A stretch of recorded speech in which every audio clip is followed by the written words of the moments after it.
UP के बलरामपुर में आज एक दिवसीय दौरे पर पूर्वांचल विकास बोर्ड के सदस्य दर्जा प्राप्त राज्य मंत्री अरविंद सिंह पटेल पहुंचे। दौरे के दौरान उन्होंने जिला संयुक्त चिकित्सालय और महिला चिकित्सालय का निरीक्षण किया।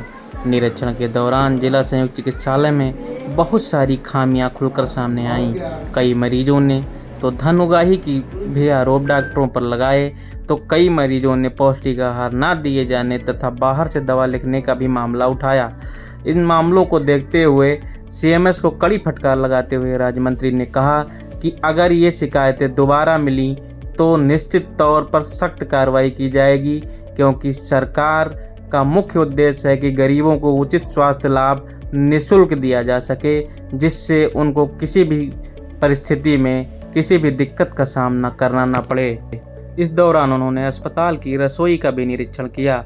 रसोई के निरीक्षण के दौरान भोजन की गुणवत्ता में कमी पाई गई। इस पर उन्होंने अस्पताल प्रशासन को सख्त निर्देश देते हुए कहा कि पौष्टिक आहार में गुणवत्ता होनी चाहिए और गुणवत्ता में सुधार आप करिए।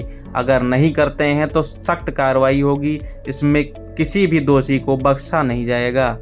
आपको बता दें, जनपद में जब भी कोई वीवीआईपी आता है या कोई मिनिस्टर आता है तो वो इस अस्पताल का निरीक्षण जरूर करता है और सभी के निरीक्षण में कमियां पाई जाती हैं, सख्त निर्देश भी दिए जाते हैं, लेकिन अस्पताल प्रशासन सुधरने का नाम नहीं ले रहा है।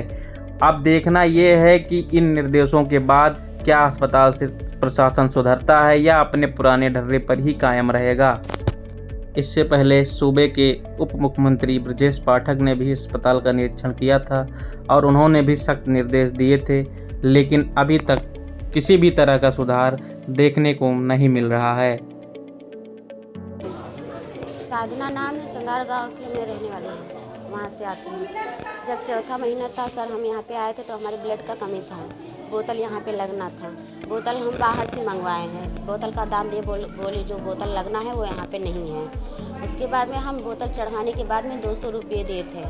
जया नाम की यहाँ पे जो वो हैं वही बोतल लगाती थी उस समय। फिर 2 दिन हम बोतल लगवाए, पूरा दिन बीत गया, शाम को हमारे बोतल लगा 200 रुपये दिए। तब वो बोली बाद में कि 150 रुपया लेंगे, तुम हमारे घर पे चली आओ, यहाँ पे परेशान हो जाओगी, हम तुमको सुबह ही बोतल चढ़ा देंगे।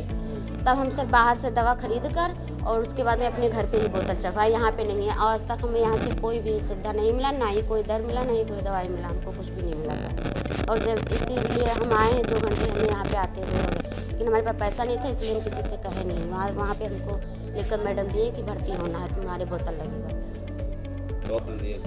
हाँ, वो नंबर दे के गए, बोले इसी पे कॉल करो, और बता गए हैं कि दवा तुम्हारा करेंगे, नहीं करेंगे तो तुम कॉल करना इस नंबर। स्वास्थ्य संबंधित व्यवस्थाएं देखी जा रही हैं और जो शिकायतें मिल रही हैं उसके लिए सुधार करने का निर्देश दिया गया है। भोजनालय में भी समस्याएं आई हैं। कुछ पेशेंटों ने दवाइयों का भी शिकायत की है, उसके लिए हमने निर्देश दिया है कि जांच करके जो भी दोषी हो उनके खिलाफ कार्रवाई हो और जो असुविधा हो उस व्यवस्था को मेंटेन किया जाए। जी, ऐसी समस्याएं आई हैं तो निर्देशित किया गया है कि बाहर की दवाइयाँ ना लिखी जाएं, पेशेंटों को अंदर से दवा दिया जाए सुचारू रूप से। सरकार का जो मंशा है कि गरीबों को समय से उचित इलाज हो, उस पर सरकार का ध्यान है। उसी क्रम में आज हमें यहाँ पहुँचने का था। बिल्कुल, वो तो सरकार की मंशा है और ये स्थानीय प्रभारियों की जिम्मेदारी है। जिस दवा की कमी दिखाई दे रही हो उसका समय से मांग करने का काम करें। सरकार इसके लिए संवेदनशील है।